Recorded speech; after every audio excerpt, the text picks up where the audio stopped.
everybody, and welcome to Friday Night Live with Wind Against Tide. You all had the choice of either going to Taylor Swift or sitting down with us and talking crap for about an hour, and you've chosen us. Don't know whether that's smart or not, but thanks for coming on board. Joseph Fernand, how are you going, my friend? Are we giving away tickets to Taylor Swift? Yeah, why not? Well, too late. The concert's already started. Why is there No more tickets. Why is there a peg on the table? Yeah, because freaking hell, you've just absolutely crop dusted. Just before we went live, and Dave told me to shut the door. He's just absolutely dropped his guts, and that's and they're crass. trapped in here. And Well, you don't talk about that here. It's very stinky. Please. Well, you've got your peg, so put it on. I can't. It doesn't fit over my Italian nose. It looks like a very aggressive peg, actually. I'd like to see you attempt that. Actually, it goes this way. Okay, there you go. Oh, thank Christ for that. But what a way to start. So, Joey, the first thing you wanted to bring up is your favourite royal you've discovered is quite a fishing fanatic. Oh, yes.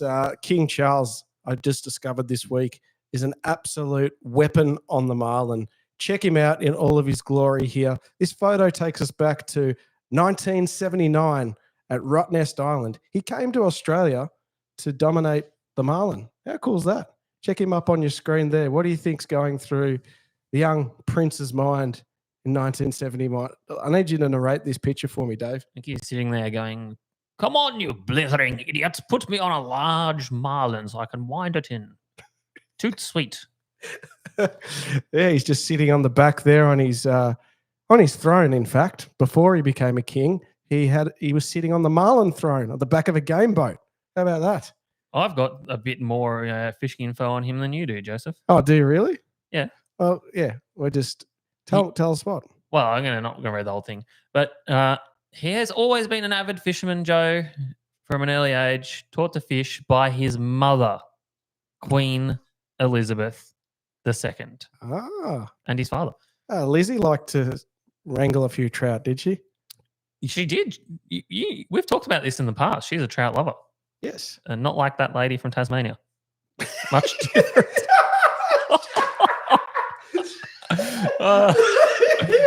Grow up, Joseph. King Charles taught both William and Harry to fly fish from a young age, and their nanny and confidant, Tiggy Leg Burke, is one of the most experienced fly fishers in the UK. It goes on. But anyway, the whole royal family, they're fishing fanatics, Joe.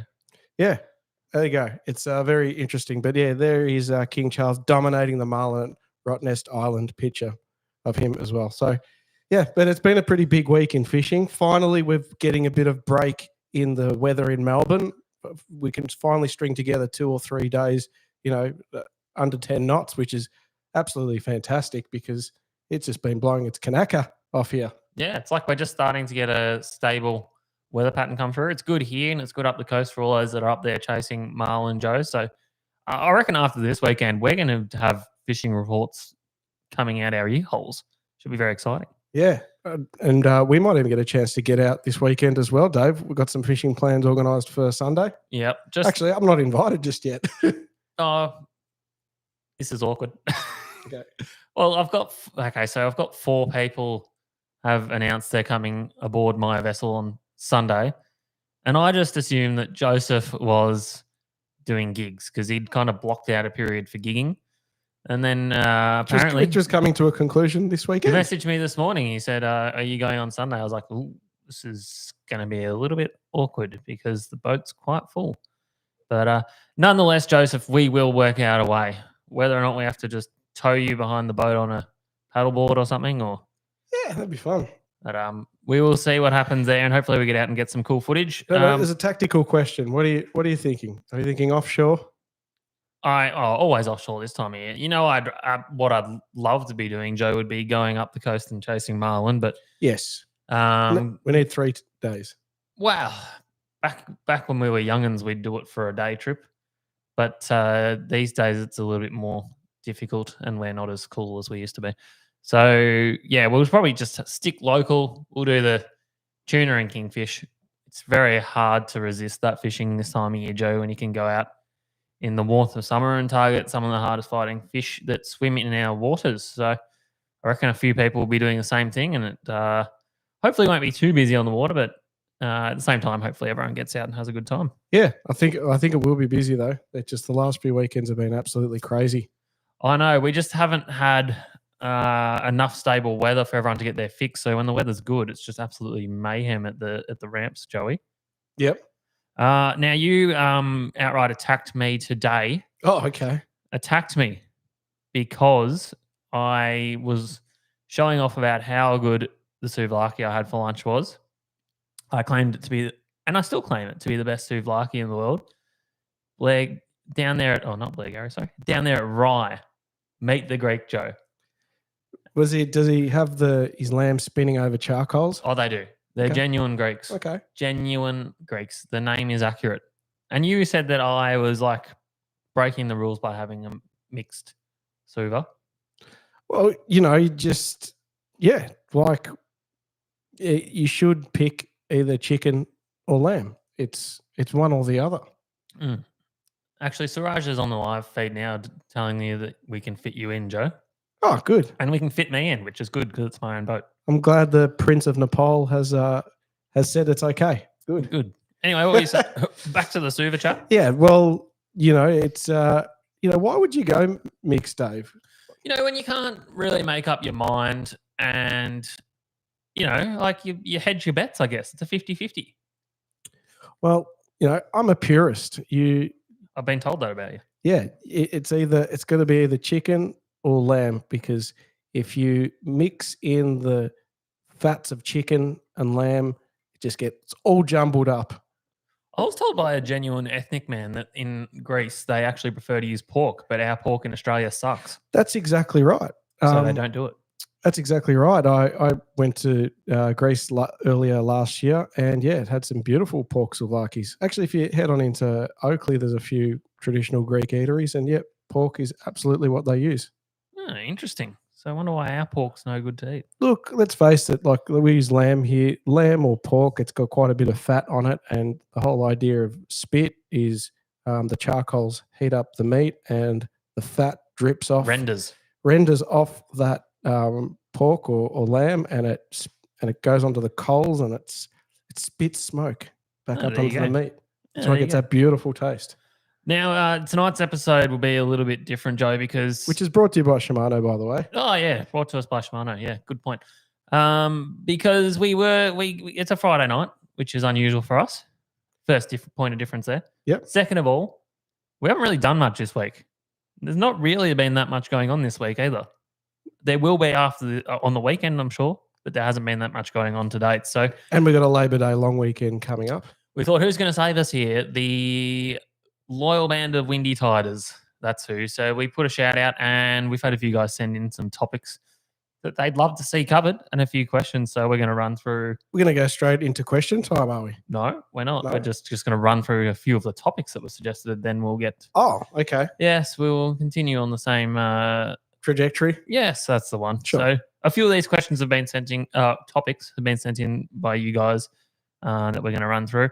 Also, would like to point out that we had a new video go up during the week, which was speed tuna run. So it was basically tuna fishing after work on a Saturday, and we wanted to see how quickly we could go from work to catching tuna. And that's about a 10-minute long episode. So if you've got a few minutes spare, jump on and have a look at that. It's got some really cool drone footage and a little bit of sadness in losing a couple of decent fish. Yeah, and you were actually on your brother Tom's boat. Yep. On a Webster Twin Fisher. On the Webster. Which has a sticker saying that it's the perfect fishing vessel. It's self-proclaimed.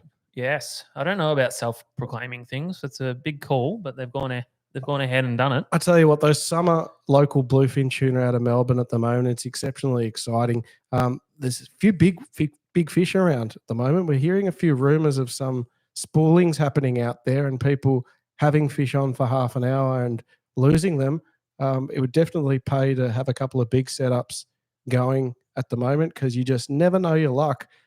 Come to think of it, last year, New Year's Day, Sasha Sergiu, Sasha's was his son, wasn't it? Caught a barrel out of Sash. Sorry, it was Sash. Caught a barrel out of the eastern entrance of Western Port on New Year's Day. Was it like 98 kilos or did it crack 100? I think it was right around 100. Yeah. Yeah. And this one of the other topics I was going to bring up was, because everyone says they lost a big fish amongst these small ones, and I just feel like no one's really like when you say that was a big one, people are like yeah whatever, but like without tooting my own horn, I've seen quite a lot of 100-kilo tuna, and this one that we had on was behaving like a very good fish. So they are definitely good ones around. And there's been a few spoolings and a few people getting blown away because we're all running lighter gear for the school tuna. Look, I had a mate ring me this week, Dennis De La Silva. He was out on a mate's boat out the eastern entrance. Sounds like a real estate agent. He was under the windmills. He was told as soon as you get to the windmills, just put your lures out. He got out at first light in the morning and he's put his lures out and they hooked a fish that they were on for half an hour. They got it by the boat, but they didn't have the correct sort of gaff. The gaff was like too short. It was one of those short gaffs, and he reckons he saw the fish, and he reckons about 40 kilos.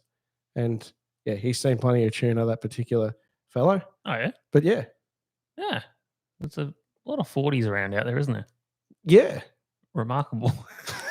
See, even I doubt.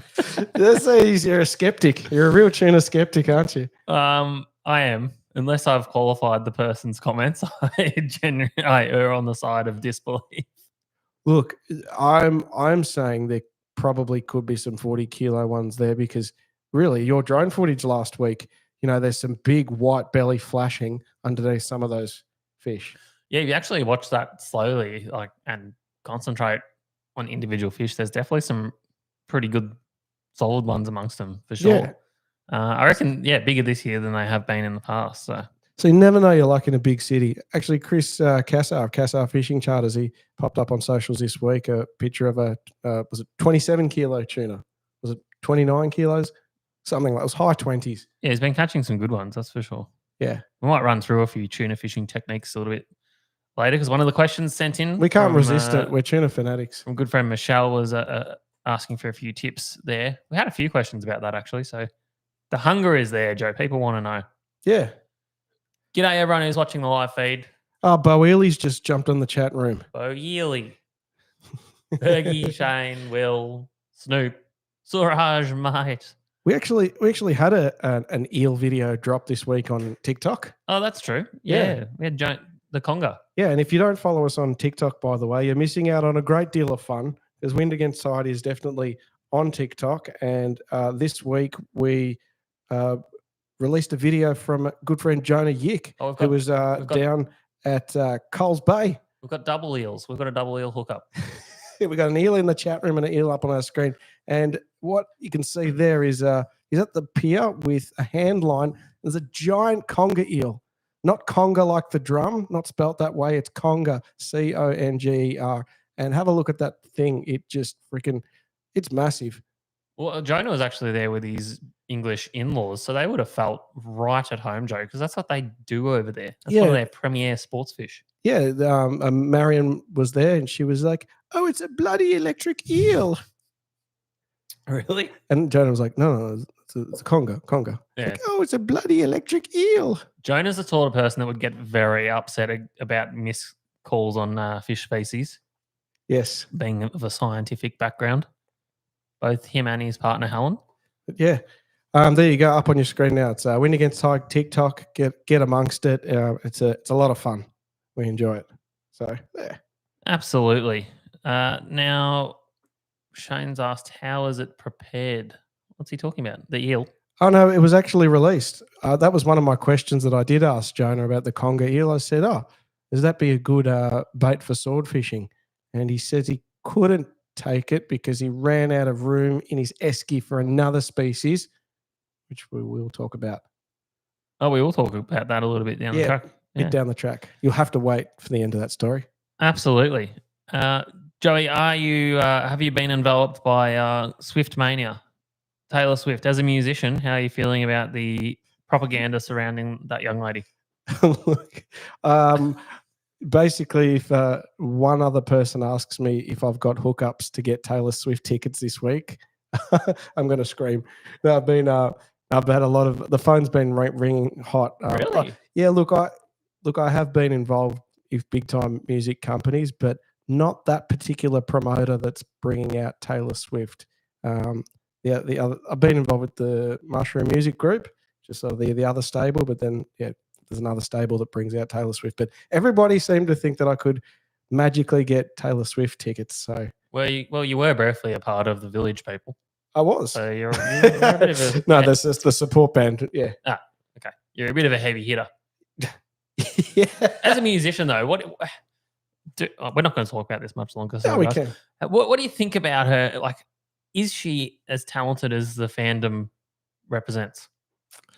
Oh, look, she'll be listening. No, I'm probably not qualified to say it. I haven't. I enjoy her music, but like honestly, I feel in the last, I'm going to say 10, 12 months, there's been an incredible amount of media about her. The documentaries come out, movies come out, and it's just sort of propelled her to superstardom. I'm not saying she's not incredibly talented, because I think she is, but definitely think whoever is in charge of her marketing has absolutely nailed it. Okay. If she was a fish species, what would she be?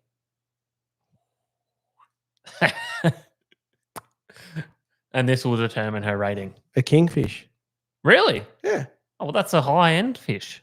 Yeah, well, she's slender, long, and yeah.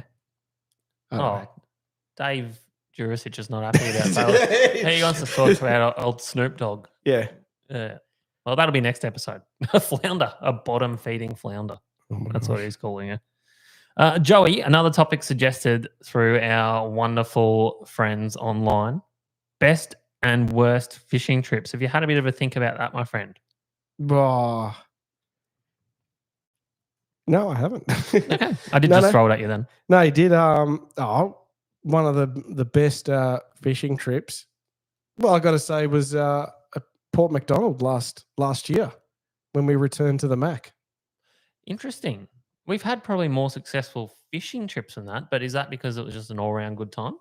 It was a good time, good company, and it'd been probably about 10 years since I'd seen barrels jumping out of the water. That was pretty special. Yeah, that is always very exciting, and I think because we caught that fish with a relatively new technique for us. Yeah, and then we went back to this house we had and just got pissed, basically. Rode ourselves off for the next day, and basically we were never going to achieve anything the next day the way we were. But that's all right. Yeah, we just caught a fish, went back to the ramp and the pub, and just drank our own bathwater all night. That's it. There's no better feeling than that, is there? When you just self-marinate in your own glory, right? The pressure's gone, and you can just sit back and relax and just be blind drunk and happy. Shane, who was with us, is saying he can't actually remember the night, which I'm not surprised about. Because he definitely got stuck into a few at the Nelson pub. But that was definitely one of them, Joey. Definitely one of them. I'm going to go on this probably isn't my favorite trip. I'm going to reminisce on one. The first marlin I ever caught. Oh, yeah. We'd been shit for years. And just as my heart had snapped in two and I'd given up, we had a call. I think it was just like a fishing report went up that guys were banging them at Jervis Bay, and had Winger on the phone at like 10 p.m. Oh, that sounds classic, Brendan. It is. Like a fantastic fishing idea. And back then I'd go away with that. I'd go along with that crap. And it was like, someone's just got 10, we got to go. And I left my house in the eastern suburbs. I reckon we left his house in Crib Point at about 10:30 p.m. and rolled straight through to Jervis Bay. And we basically sleep drove our way out to the shelf, deployed some live baits and walked them around. And what do you know? A rod takes off, and first one's a black marlin, which I wound in. A pretty solid black marlin. And, it was like after being crap for so long and like having fish miss hooks and stuff, it's just when it actually works, it's such a good feeling. I think we went on to catch 3 or 4 fish for that trip. Was that the time where the marlin almost took your hand off on the trace? No, that was another trip. Okay. No, the handoff on the trace was a tiny tuna.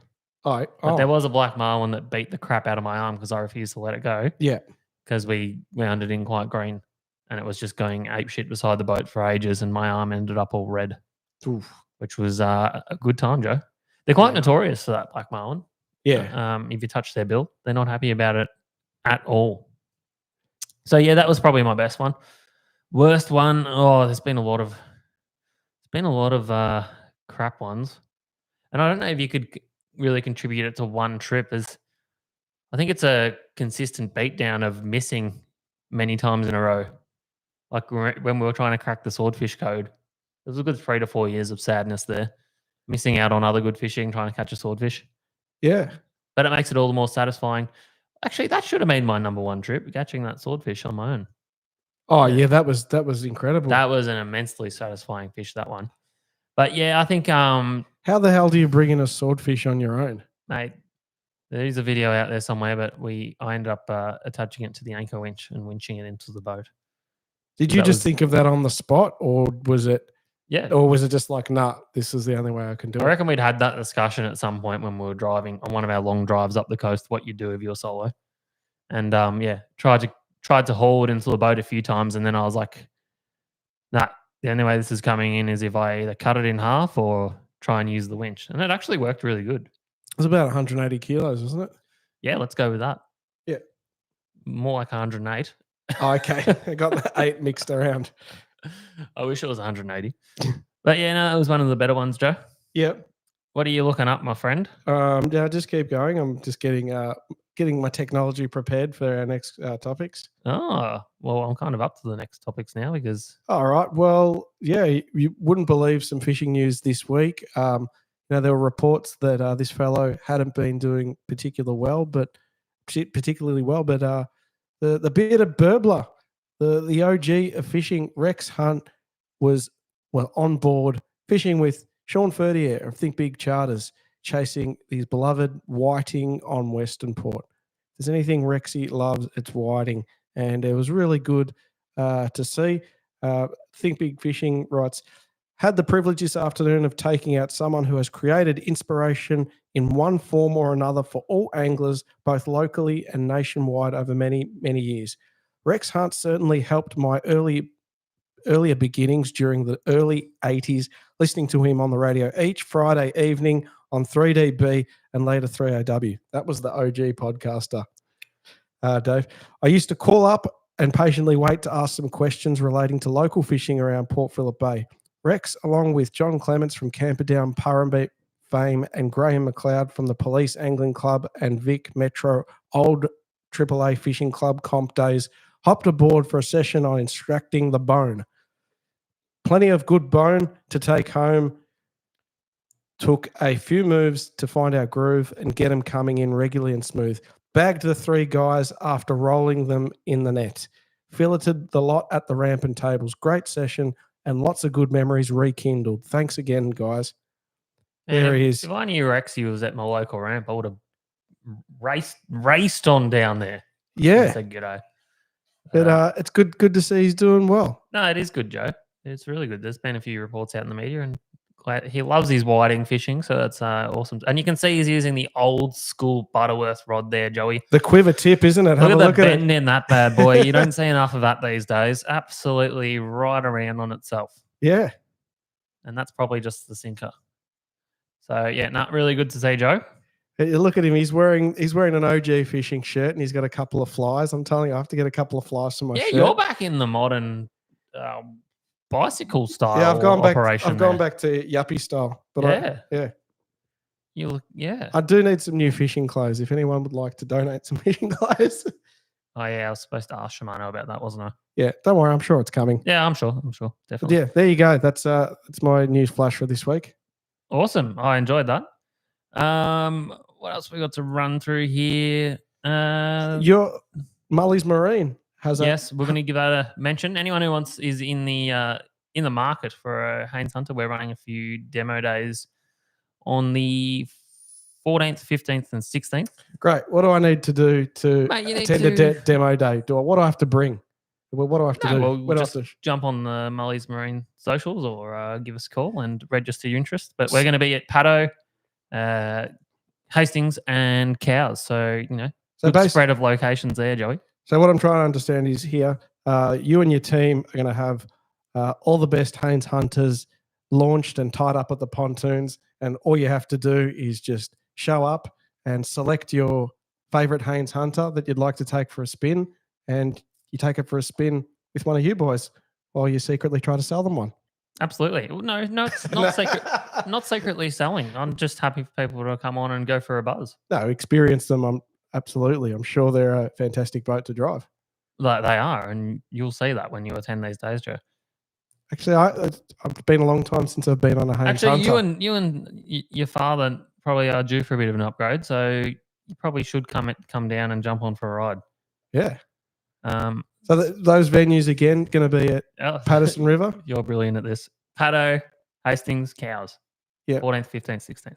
But yeah, just have a look on the socials and you'll see some updates on that. And it'd be good to have a chat with some guys and go for a spin. Love it. That's cool. How's the new season of maths treating you, Joey?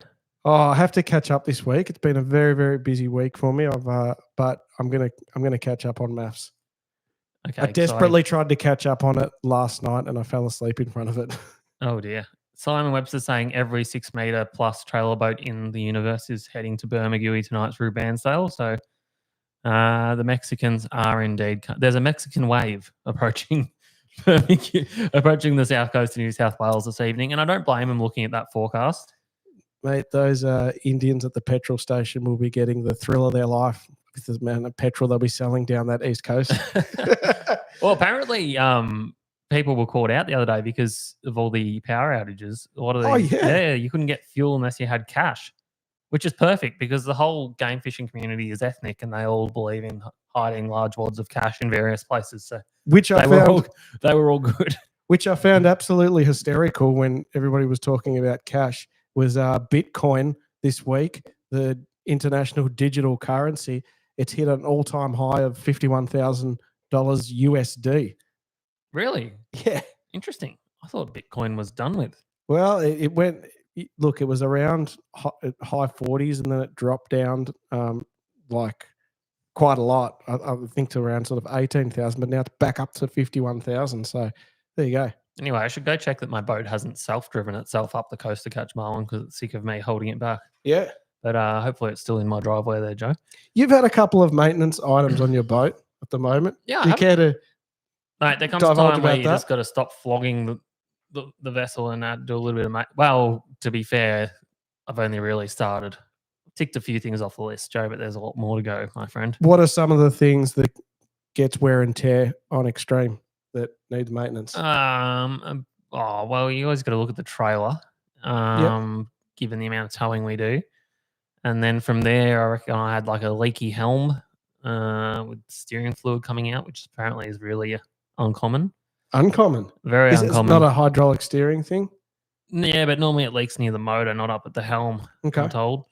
Various wiring bits and pieces and plumbing and that sort of thing. A new jockey wheel went on there. Our friends at Allen Boat Catchers, and I do not mean to make a plug here, but they were actually just out of the blue, right? When I needed a hero because mine was broken, I was contacted by those fellas and they sent us out a new one, Joe. So, oh, really? Yep. That's fantastic. So I'm refitting a new one of those onto the boat because it's been really annoying not having that working. Oh, it's brilliant. Love a good boat catch. And yeah, so there's a bit more to do, but yeah, we're starting to get there. Yeah. And I notice all you people that enjoy catching fish on the boat seem to be missing at these points. Awkward silence from Joseph. No, that's all right. I was just looking up L&R Boat Catchers because I did have a update of them. That's okay. Okay, very good. So yeah, she's coming along, Joe, and she'll be absolutely ready to rumble. Yeah, beautiful. Very shortly. Oh, your nose peg. Now you're in trouble. Uh-oh. We might run through some fishing reports, I reckon. What do you think? Yeah, let's do it. Hey!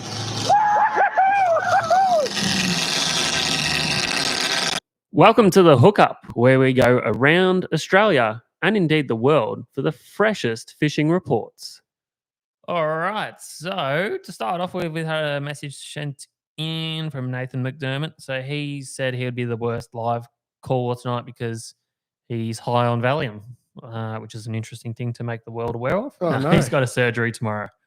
So I think he's supposed to have the Valium after the surgery. Anyway. Yeah. But he said there is an upcoming whiting comp and an upcoming offshore fishing comp coming up at Hastings. So maybe we can get some details about that a little bit later. But he did okay on a short session around the front the other day.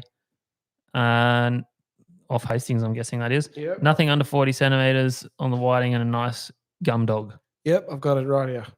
Up on your screen now. Hasn't been offshore for Toonie yet, but it's coming. Good on you, Nathan. Yep. And good luck with your surgery. Man, those whitings are huge. Have a look at the lips on them. You can tell that they're freaking massive. Nothing fish. under 40 centimeters. That's a massive achievement, isn't it? Yep. If you're whiting fishing, that's quite amazing. If That's you're like whiting catching fishing, all 5 kilo plus snapper, isn't it? yeah, if you're whiting fishing, you're in heaven. Absolutely.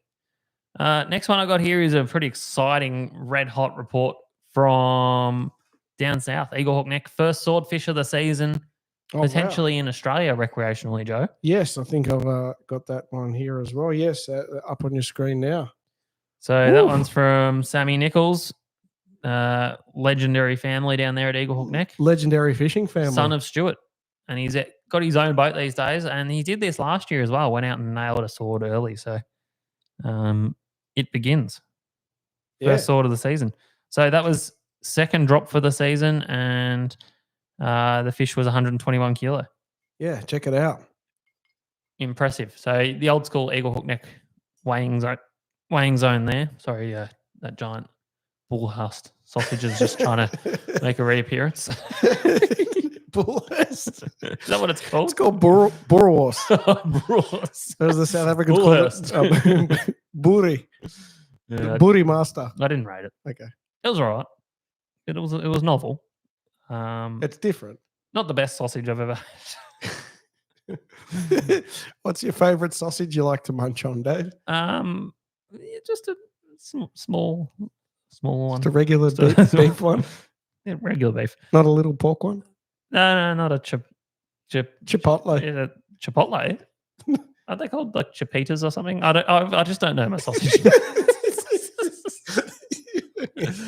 Sausage chat. Very good. So yeah, Sammy's kicked off the swordfish season there. Yeah. So once everyone stopped being distracted by marlin, it'll probably be on. Yes. Rodney Gillum Yeah.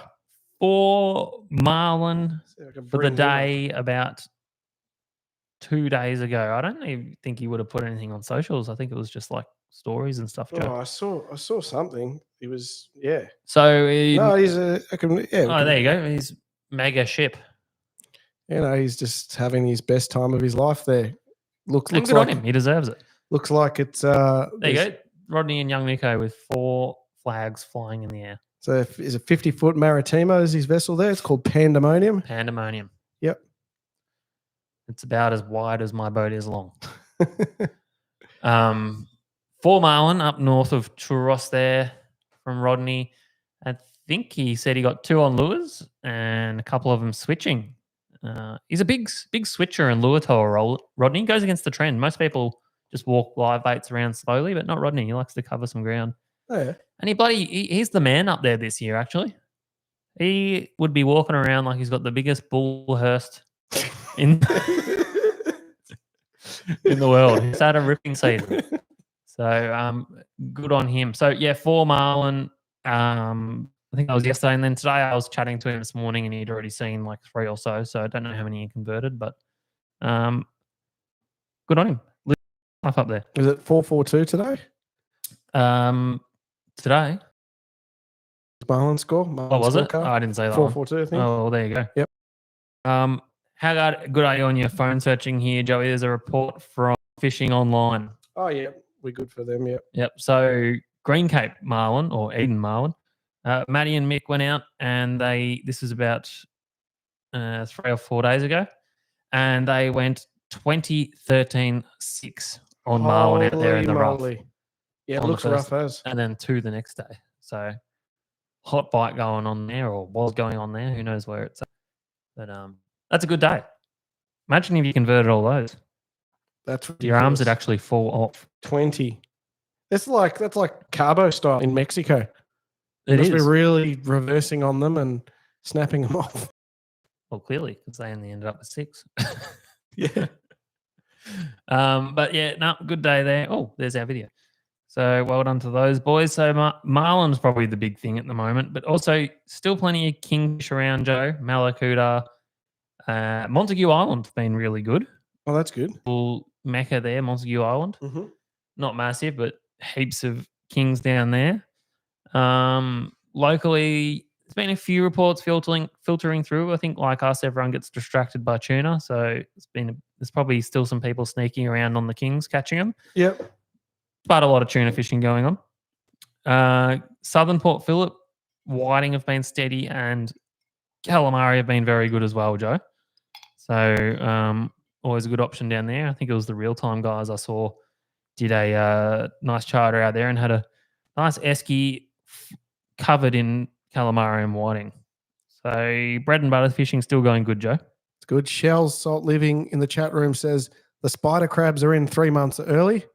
Oh no, Yeah. Joe's going to go catch them and then be disappointed about the Ab- lack of meat. Absolutely terrible to eat. Don't try to eat a spider crab.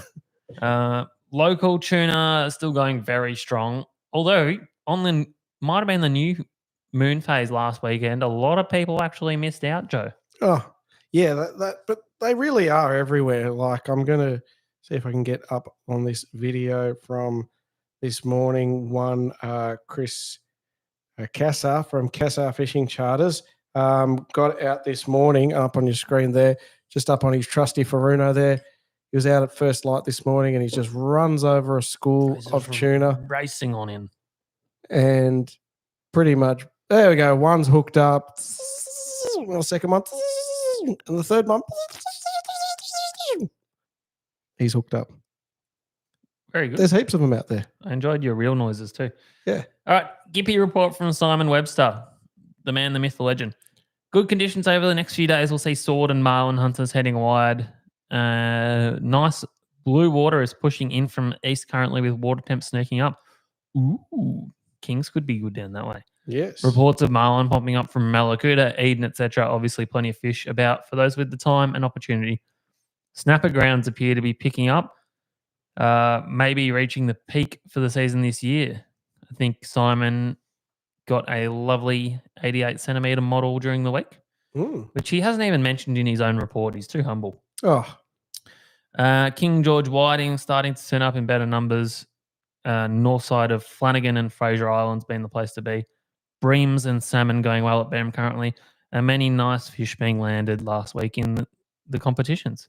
And I saw Lake Tyers as like literally water lapping over the sandbar. Oh, wow.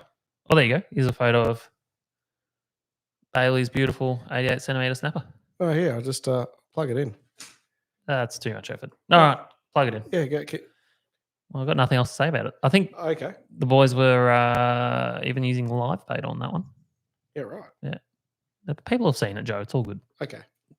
I appreciate the effort, mate, but, got to keep moving with these things. Yeah, of course. So, good report there from Webby. Enjoyed that. Yeah, lovely. Peter Ferguson. Fishing with Fergie, Peter Ferguson. He's been offshore down at Welshpool on the Gum Dogs. He sure has. Yep.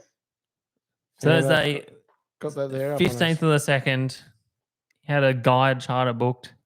Hungry Gummies. He predicted the bite time because he's some sort of gummy shark guru.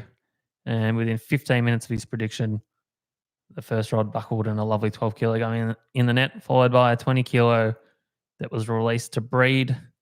And then another 2 more around 12 to 13 kilo. And another big one about 18 that was also released.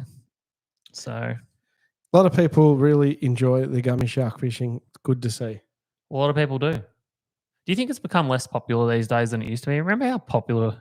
No, I reckon it's still just as popular as ever, gummy fishing. Really? Yep. I think everyone just goes tuna and stuff. No, I think it's just as popular. You've got to start somewhere, right? Look, and when you start out with bait fishing, you will naturally catch small fish, and then eventually, when you're dangling larger baits on your basic sort of I wouldn't know anything about that. rod. If you're on your basic sort of budget rod and reel kit, like let's face it, the gummy shark's probably one of the biggest things you can catch by a trailer boat.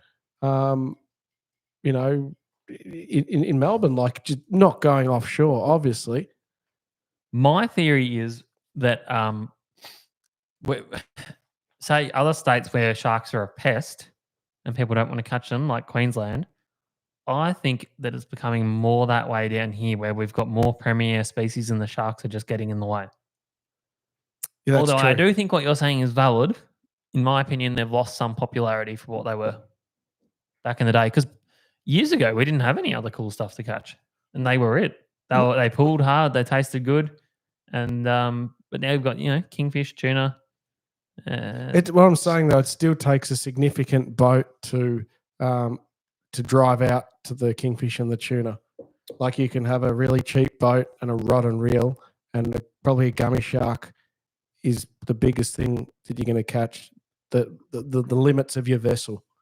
That's what I'm trying to say. If you've like got a cheap boat and a budget rod and reel, gummy shark is still you're still a hero if you can catch that. Good, I like it. Yeah. All right, we're going to definitely an eel. It's even got Would you eel like handling. that? It's even got eel handling gloves. Oh shit. Apparently your audio's crackling a bit, Joey. Oh, I was just a bit close to the microphone. Oh, Sorry. you got a bit excited. Sorry, Shane. I blew his ear holes out. You're a bit excitable about the eel. Do we have actual kingfish photos, or is? Did you Don't tell me we don't. Our whole thumbnail